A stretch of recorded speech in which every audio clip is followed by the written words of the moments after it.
बिस्मिल्लाहिर्रहमानिर्रहीम। Students, welcome to biology class. Biology में chapter number 1 जिसका नाम है गैसियस एक्सचेंज, इस चैप्टर की स्टडी हम कर रहे थे। इस चैप्टर को हम पढ़ रहे थे और जो प्रीवियस हमारी क्लास थी उसमें हमने वेंटिलेशन का मैकेनिज्म पढ़ा था।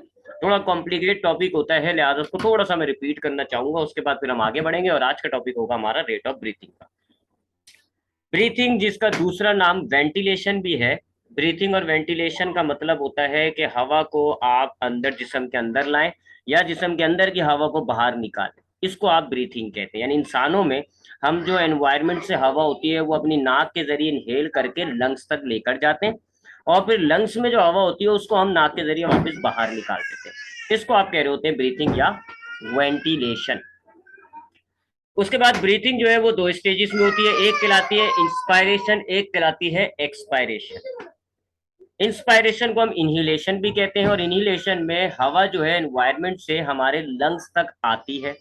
और एक्सपायरेशन को आप एक्सहेलेशन भी कहते हैं और एक्सहेलेशन में आपके लंग्स में मौजूद हवा जो है वो आप वापस एनवायरनमेंट में रिलीज कर देते हैं। फिर इसका पूरा मैकेनिज्म हमने स्टडी किया कि ये जो इंस्पायरेशन होता है, एक्सपायरेशन होता है, कैसे होता है हमारी बॉडी में। मैंने आपको बताया कि हमारे लंग्स जो है वो बकायदा एक पिंजरा है जिसको हम कहते हैं रिब केज, उसके अंदर स्टोर हुए हैं। रिब केज में हमारे बैक साइड पे वर्टिब्रल कॉलम्स होती हैं, फ्रंट साइड पर स्टर्नम होती है और साइड में रिब्स होती है। ये है जी रिब केज, जो अक्सर मैं आपको क्लास में ड्रॉ करके दिखा रहा होता हूँ। This is rib cage.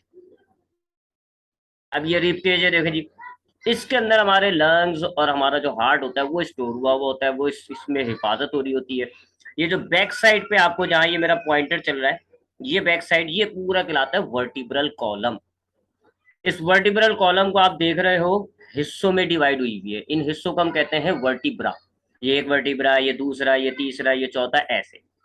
तो हमारे जो ऊपर के यानी कि सीने के जो वर्टिब्रा होते हैं उनको हम कहते हैं थोरैकिक वर्टिब्रा। 12 वर्टिब्रा हैं जिससे 12 रिब्स हमारी जो है वो कनेक्ट हुई हुई होती हैं। अब ये साइडों में जो आपको नजर आ रही है ये रिब्स हैं, ये रिब्स हैं। और उसके बाद ये फ्रंट पे आपको ये जो पर्पल कलर का नजर आ रहा है ये स्टर्नम है।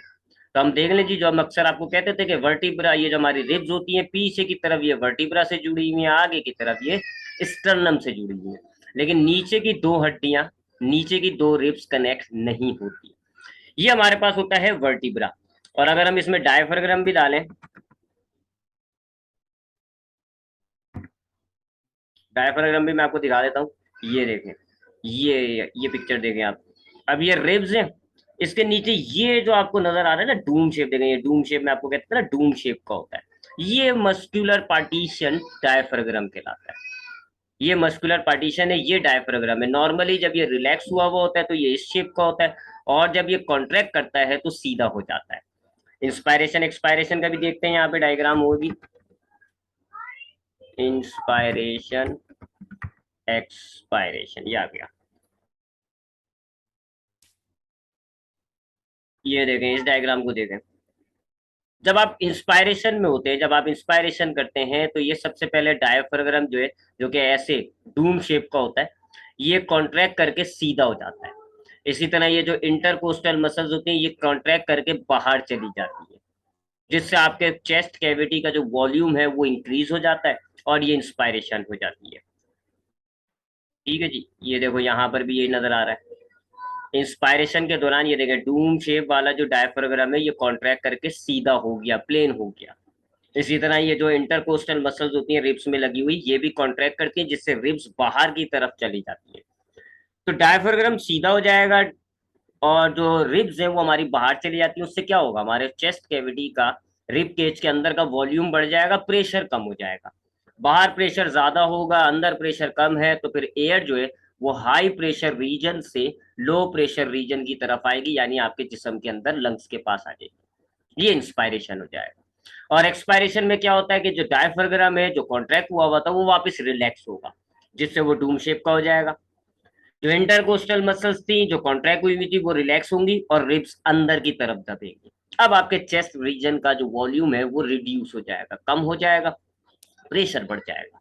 अब जब चेस्ट का प्रेशर ज्यादा होगा और बाहर प्रेशर कम, तो अब एयर जो है वो हाई प्रेशर से लो यानी कि अंदर से बाहर निकल जाएगी।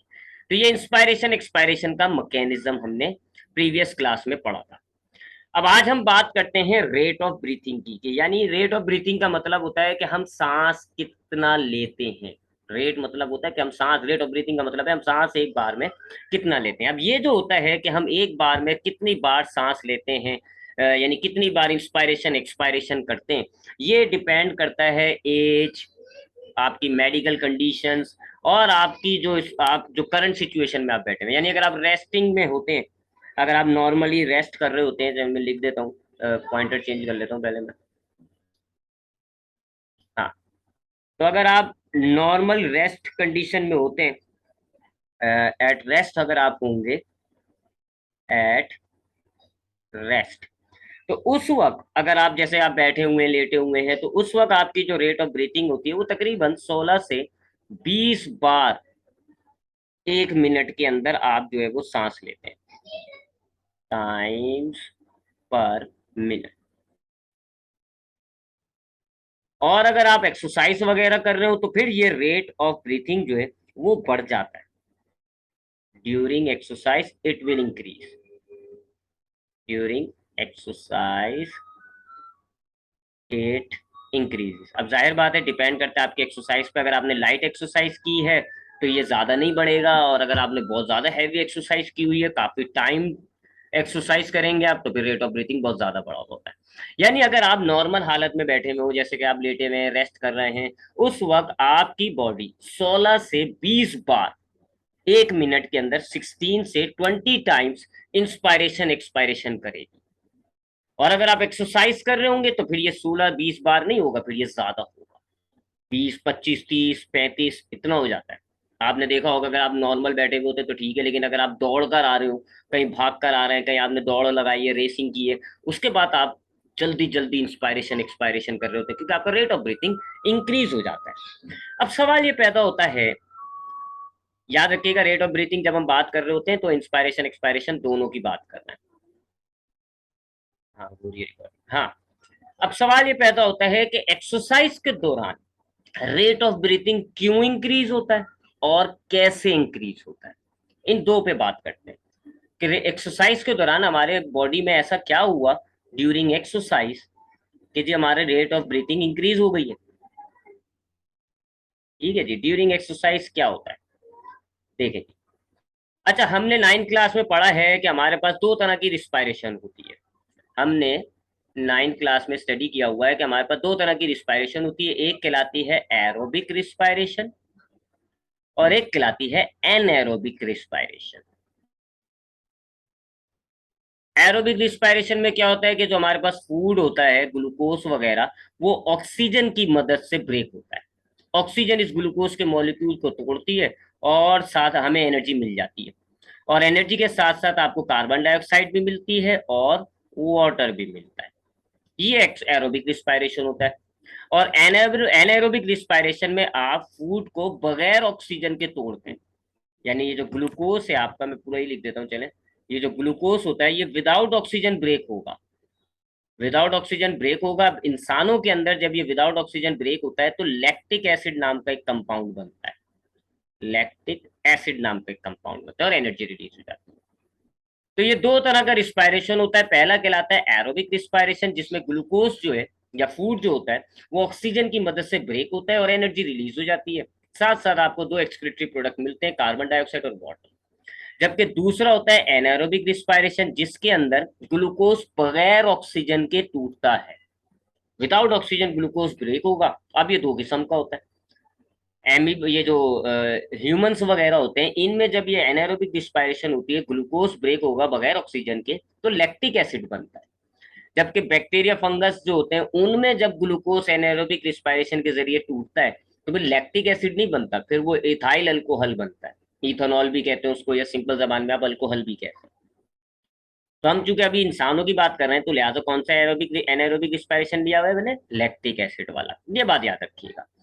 हमारी बॉडी में ज्यादातर एरोबिक रिस्पायरेशन हो रहा होता है। नॉर्मली आप पूरा दिन भर एरोबिक रिस्पायरेशन कर रहे होते हैं। क्यों? क्योंकि एरोबिक रिस्पायरेशन अच्छा होता है। ग्लूकोज मॉलिक्यूल मुकम्मल तौर पर कंप्लीटली ब्रेक होता है एरोबिक रिस्पायरेशन। पूरा का पूरा ग्लूकोज मॉलिक्यूल टूट जाता है और इस ग्लूकोज में जितनी भी एनर्जी होती है वो सारी रिलीज हो जाती है। 2827 किलो जूल एनर्जी मिलती है, 2827 किलो जूल, 2827। तो हमारी बॉडी ज्यादातर नॉर्मली एरोबिक रिस्पायरेशन करती है ताकि ग्लूकोज को मुकम्मल तौर पर तोड़कर उसमें से एनर्जी निकाली जा सके। लेकिन एनाएरोबिक रिस्पायरेशन हमारी बॉडी उस वक्त करती है जब हमारी बॉडी में ऑक्सीजन की कमी होगी। देखो ना, एरोबिक रिस्पायरेशन के लिए आपको ऑक्सीजन चाहिए। एनाएरोबिक रिस्पायरेशन हम कब करेंगे? जब हमारी बॉडी में ऑक्सीजन की कमी होगी, एनर्जी चाहिए होगी लेकिन ऑक्सीजन नहीं है। तो फिर क्या करेंगे हमारी बॉडी? बॉडी के सेल्स टिश्यूज क्या करेंगे? जब ऑक्सीजन नहीं है और एनर्जी चाहिए तो जाहिर बात है फिर वो आएंगे एनाएरोबिक रिस्पायरेशन में। और वो कब होता है? एक्सरसाइज के दौरान। एक्सरसाइज के दौरान आपके बॉडी के, आपके जो मसल्स के जो टिश्यूज होते हैं वहां ऑक्सीजन की कमी हो जाएगी। क्यों हो जाएगी वो मैं आपको अभी बताता हूँ। एक्सरसाइज के दौरान हमारे जो बॉडी के मसल्स होते हैं, जैसे पैर के मसल्स हो गए, हाथ के मसल्स हो गए, यहाँ ऑक्सीजन की डेफिशिएंसी हो जाती है, कमी हो जाती है। अब मसल्स को तो एनर्जी चाहिए, ऑक्सीजन नहीं है और मसल्स को एनर्जी चाहिए, क्या करेगी मसल्स? एनाएरोबिक रिस्पायरेशन। तो ड्यूरिंग ऑक्सीजन, ये बात मैं लिख देता हूँ क्योंकि मुंह से बोला मैंने, ड्यूरिंग एक्सरसाइज, एक्सरसाइज के दौरान क्या हुआ जी?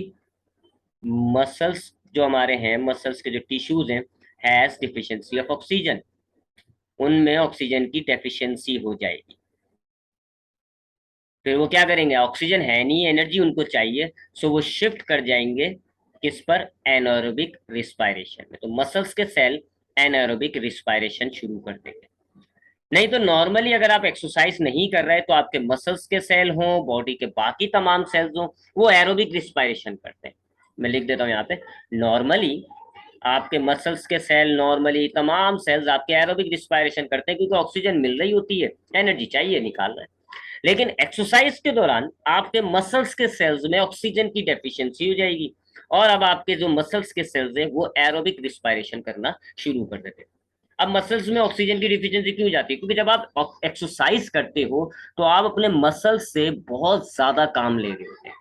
मिसाल के तौर पे आप भाग रहे हैं, दौड़ रहे हैं, तो अब आप अपने पैर के मसल से हद से ज्यादा काम ले रहे हैं। आपके मसल्स जब हद से ज्यादा काम कर रहे हैं इसका मतलब है उन्हें ज्यादा एनर्जी चाहिए, और ज्यादा एनर्जी चाहिए उसके लिए उनको ज्यादा ऑक्सीजन चाहिए, लेकिन आपकी रेट ऑफ ब्रीथिंग इतनी नहीं बढ़ पाती, ऑक्सीजन की किल्लत हो जाएगी, जिस वजह से वो आपकी एरोबिक रिस्पायरेशन में आएगा। मैं दोबारा बताता हूँ लिखते हुए, जब आप नॉर्मल है तो भाई आपके पास रेट ऑफ ब्रीथिंग मैच कर रही है किस चीज से? कि आपके ऑक्सीजन जो है मसल्स में सही जा रहा है। ड्यूरिंग एक्सरसाइज, जब आप एक्सरसाइज करते हैं तो आपके जो मसल्स हैं वो टू मच वर्क कर रहे हैं, muscles perform too much work.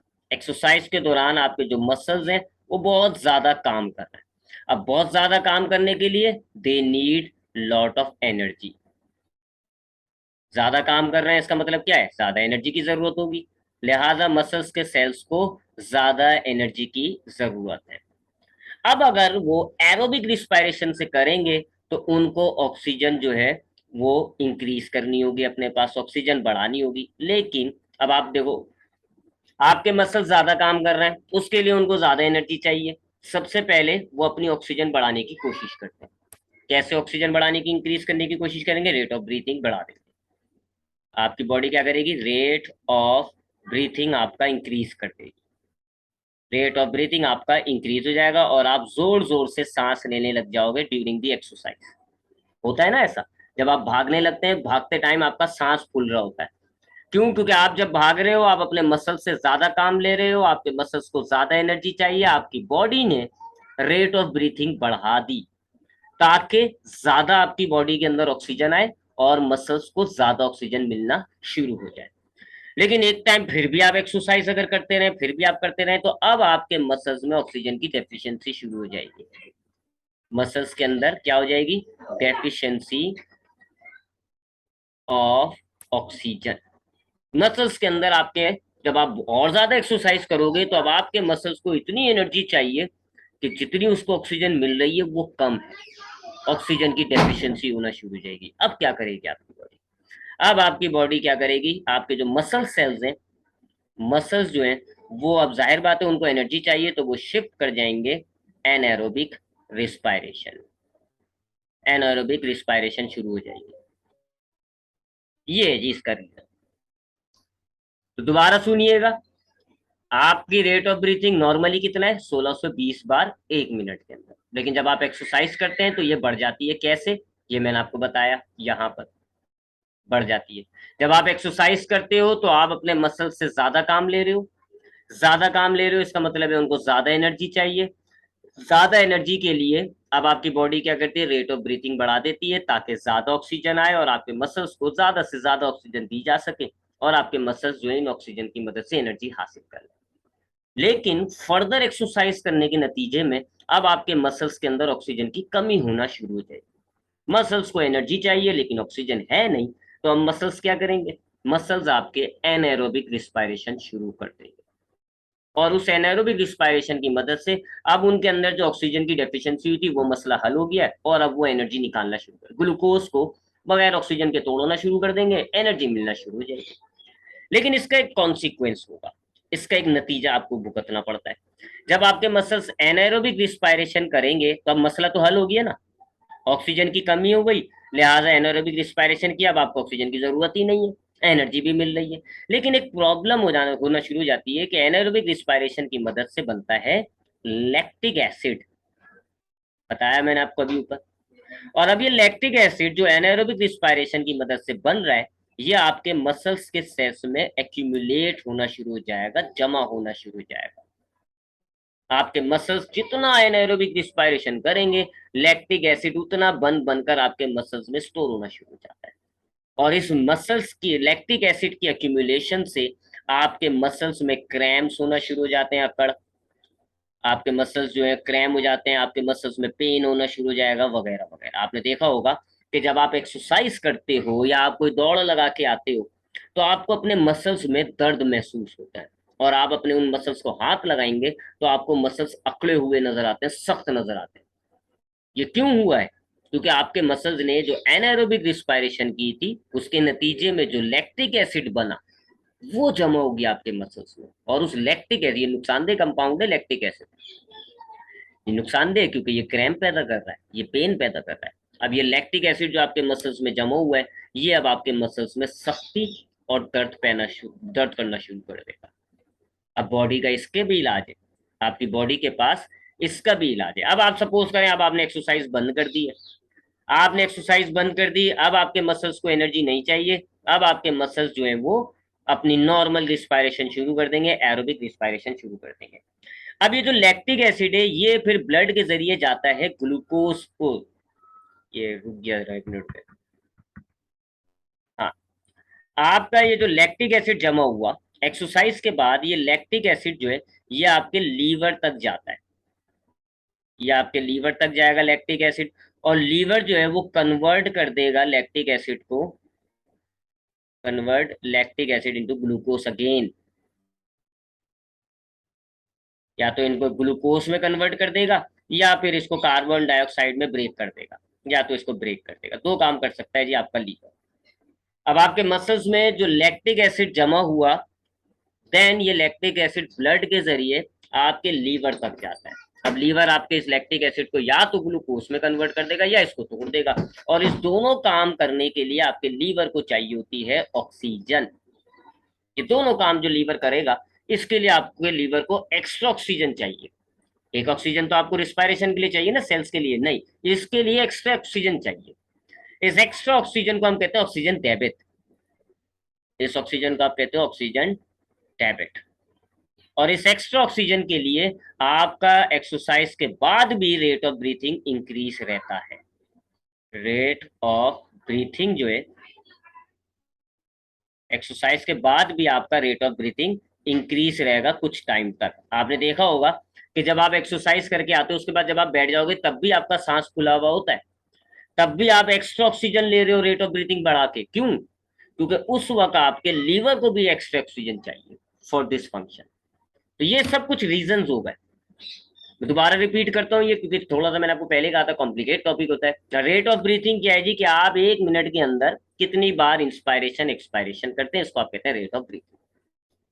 जब आप रेस्ट में होते हैं, जब आपकी बॉडी में कहीं भी एनाएरोबिक रिस्पायरेशन नहीं हो रही होगी, नॉर्मली एरोबिक रिस्पायरेशन हो रही होती है ड्यूरिंग रेस्ट, उस वक्त आप 1 मिनट में 16 से लेके 20 टाइम्स आप ब्रीथिंग करते हैं। But in case of exercise, जब आप एक्सरसाइज करने लग जाए, एक्सरसाइज से मुराद आप वेट लिफ्टिंग कर रहे हो या वॉक कर रहे हो, भाग रहे हो, दौड़ रहे हो, ये सब एक्सरसाइज के जुमले में आ जाता है। जब आप एक्सरसाइज कर रहे होते हो तो आपका रेट ऑफ ब्रीथिंग बढ़ जाता है। हैवी एक्सरसाइज करोगे, रेट ऑफ ब्रीथिंग और ज्यादा हो जाएगा। क्यों रेट ऑफ ब्रीथिंग इंक्रीज हो जाता है, ये मैंने आपको इसका रीजन दिया कि हमारी बॉडी में तमाम सेल्स नॉर्मल रेस्ट के हालत में एरोबिक रिस्पायरेशन करते हैं, जिससे उनको ऑक्सीजन चाहिए, ग्लूकोज ब्रेक कर देते हैं। लेकिन जब हम एक्सरसाइज करते हैं तो हम अपने एक्सरसाइज करने वाले मसल्स जो होते हैं, पैर वगैरह के जो मसल्स हैं, हम उनसे ज्यादा काम करा रहे हैं। अब मसल्स जब ज्यादा काम करेंगे तो जाहिर बात है उनको ज्यादा एनर्जी चाहिए होगी। ज्यादा एनर्जी हासिल करने के उनके पास क्या तरीका है, ऑक्सीजन बढ़ाते हैं वो, ताकि ग्लूकोज को जल्दी जल्दी ब्रेक करके ज्यादा से ज्यादा एनर्जी हासिल करें। तो आपकी बॉडी में रेट ऑफ ब्रीथिंग इंक्रीज हो जाएगा, ताकि आपके मसल्स के सेल्स तक ज्यादा से ज्यादा ऑक्सीजन पहुंच जाए। ये वजह है कि आपकी एक्सरसाइज के दौरान सांस फूल जाता है।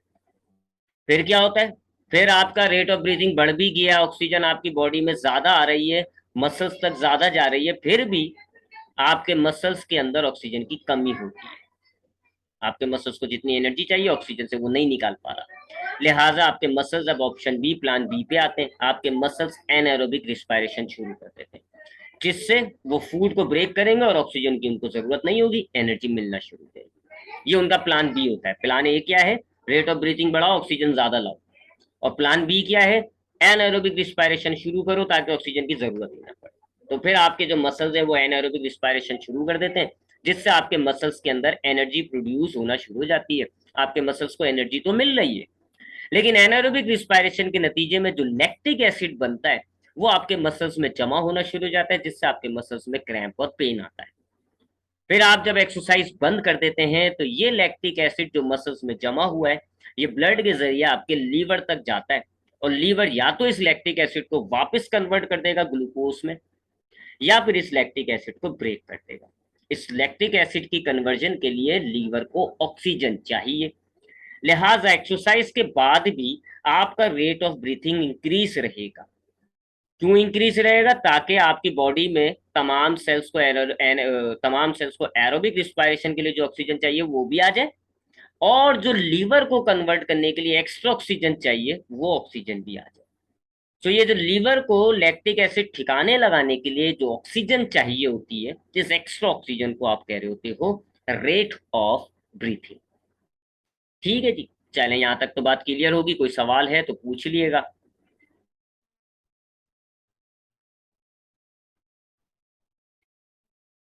अलीशबा, मुझे तो पता ही नहीं अलीशबा कौन है। उनकी क्लास ज्वाइन नहीं हो रही, आप सबकी क्लास ज्वाइन हुई है, तो इसका मतलब है उनकी भी होनी चाहिए। चले जी, ये हमने देख लिया रेट ऑफ ब्रीथिंग, और हमने ये भी देख लिया कि ड्यूरिंग दी एक्सरसाइज हमारा रेट ऑफ ब्रीथिंग क्यों होता है। इससे हमें ये जवाब भी मिल गया कि एक्सरसाइज के दौरान हमारा सांस क्यों फूलता है, एक्सरसाइज करने के बाद भी हमारा सांस क्यों फूला हुआ होता है, और एक्सरसाइज के नतीजे में हमारे मसल्स में दर्द क्यों होता है। इन तीनों बातों के भी जवाब मिल गए। अब आते हैं जी, हमारी बॉडी में वो कौन सा पार्ट होता है जो रेट ऑफ ब्रीथिंग को कंट्रोल करता है। कंट्रोल सेंटर क्या है हमारा रेट ऑफ ब्रीथिंग का।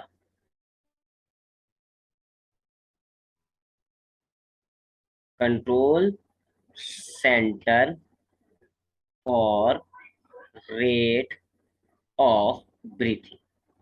भाई कोई तो एक ऐसी चीज होगी ना, कोई ऐसा पार्ट होगा जो हमारी बॉडी की रेट ऑफ ब्रीथिंग को इंक्रीज कर रहा है, डिक्रीज कर रहा है, वगैरह वगैरह।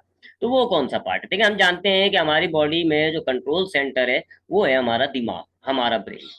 हमारे ब्रेन में एक छोटा सा पार्ट होता है जिसको हम कहते हैं हाइपोथैलेमस।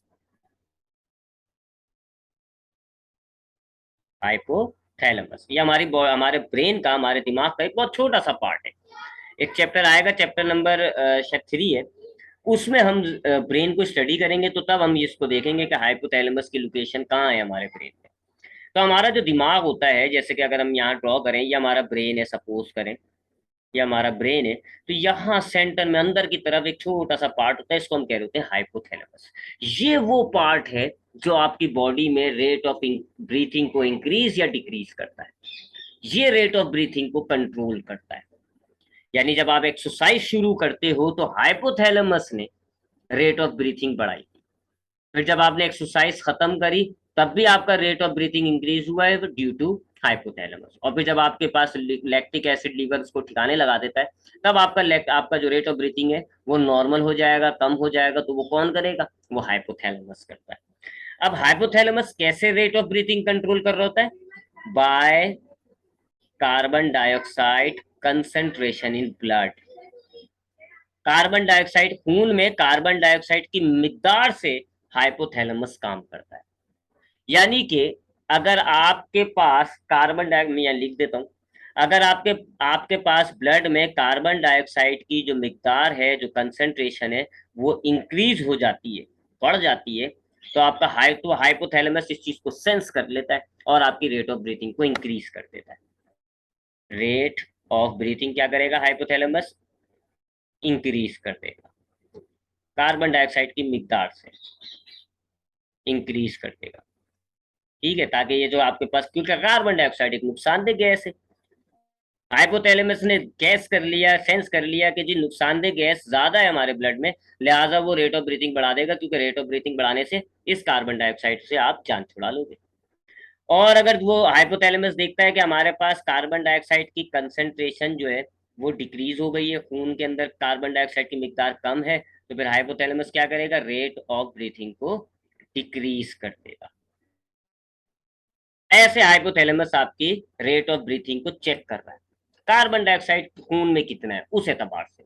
जब देखेगा कि जी कार्बन डाइऑक्साइड की मिकदार एक सेट पॉइंट होता है, उस पॉइंट से ज्यादा है तो इसका मतलब है कार्बन डाइऑक्साइड की मिकदार ज्यादा है, तो वो हाइपोथैलेमस जो है वो आपके डायफ्राम और जो इंटरकोस्टल मसल्स हैं उनको इंपल्स भेजेगा, और वो जल्दी जल्दी कॉन्ट्रैक्ट रिलैक्स, जल्दी जल्दी कॉन्ट्रैक्ट रिलैक्स होंगी, जिससे रेट ऑफ ब्रीथिंग बढ़ जाएगा।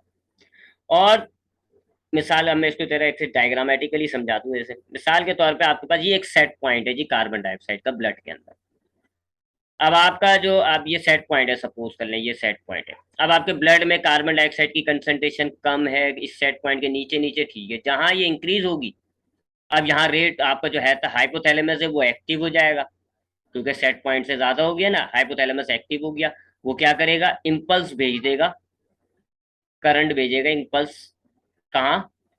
रिप केज में। रिप के जो मसल्स है, रिप केज के जो मसल्स थे जो रेट ऑफ ब्रीथिंग करते हैं, वो जो ब्रीथिंग करते हैं, डायफ्राम हुआ, इंटरकोस्टल मसल्स हुआ, उनको इम्पल्स भेज देगा। और जैसे उनको इम्पल्स मिलेगा, वो जल्दी जल्दी कॉन्ट्रैक्ट रिलैक्स होना शुरू हो जाएंगे। उनका जो कॉन्ट्रैक्ट और रिलैक्स होना है वो इंक्रीज हो जाएगा, यानी इंस्पायरेशन एक्सपायरेशन बढ़ जाएगी। समझ आ गई बात? कार्बन डाइऑक्साइड की कंसेंट्रेशन बढ़ गई तो फौरन हाइपोथैलेमस एक्टिव हुआ, उसने एक करंट भेजा, कहाँ? रिप केज को। रिप केज में भी वो जो उसके जो दो मसल्स होते हैं ना, डायफ्राम और इंटरकोस्टल मसल्स, उनको वो इम्पल्स भेजता है, और उस इम्पल्स के नतीजे में आपके जो डायफ्राम है और इंटरकोस्टल मसल्स है वो जल्दी जल्दी कॉन्ट्रैक्ट रिलैक्स होना शुरू होंगी, रेट ऑफ ब्रीथिंग इंक्रीज हो जाएगा, सांस आप ज्यादा लेने लग जाओगे, और आपका जो कार्बन डाइऑक्साइड है वो बाहर निकल जाएगा, रेट ऑफ ब्रीथिंग जो है वो इंक्रीज हो जाएगा। अब जब ये इंक्रीज हो जाएगा, कार्बन डाइऑक्साइड बाहर निकलने लग जाएगा, तो अब ये कंसंट्रेशन नीचे आ जाएगी, जैसी सेट पॉइंट के नीचे आएगी तो ये सब कहानी खत्म हो जाएगी। तो ऐसे रेट ऑफ ब्रीथिंग हाइपोथैलेमस जो है वो कंट्रोल करता है। तो ये दो टॉपिक्स हमने आज की क्लास में देख लिए।